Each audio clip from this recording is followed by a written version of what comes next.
Once upon a time on a tiny Caribbean island where turquoise waters kissed sugar-white shores, a miracle was about to unfold. But this isn't the story you might expect. In 1755, under the blazing West Indies sun, a baby boy named Alexander Hamilton drew his first breath. Born to a Scottish trader who would abandon his family and a French mother whose heart was as fierce as a hurricane, little Alexander had no crown, no castle, no royal blood flowing through his veins. What he did have was something far more powerful, a mind that sparkled like starlight and words that could move mountains. But destiny, dear friends, has a peculiar sense of timing. When Alexander was just 11 years old, tragedy struck like lightning. His mother fell ill with yellow fever, and in a matter of days she was gone. The boy who would one day help birth a nation stood utterly alone. Picture him there, a small figure against the vast Caribbean sky, clutching the only treasures his mother left behind, a handful of books and an unshakable belief that words could change the world. Young Alexander found work as a clerk, his quick fingers dancing across ledgers while his imagination soared beyond the confines of his tiny desk. Day after day, he watched ships arrive from distant lands, their holds full of dreams and possibilities. Then came the night that changed everything.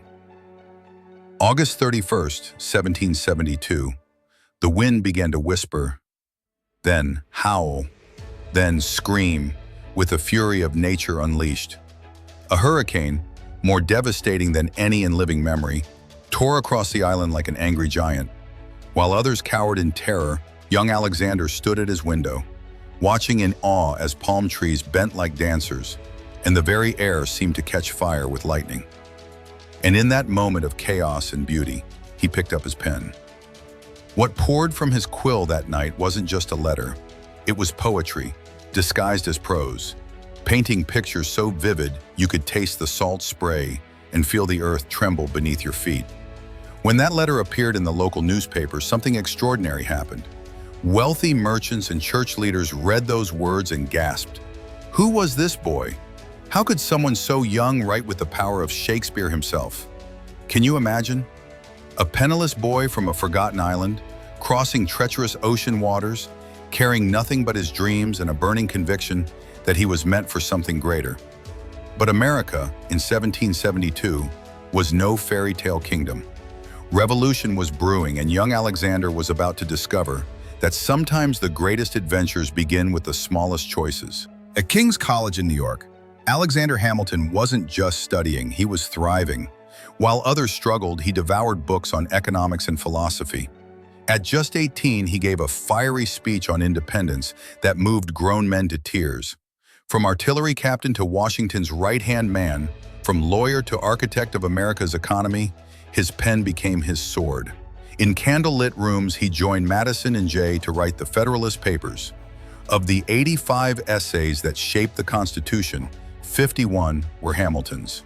As the first Secretary of the Treasury, he didn't just balance the books, he designed America's financial system. Banks, currency, and trade all stemmed from the mind of an orphaned island boy. But here's the real message. In America, it's not your past that matters. It's your dreams and your drive. Hamilton, once a boy with nothing, helped build a nation.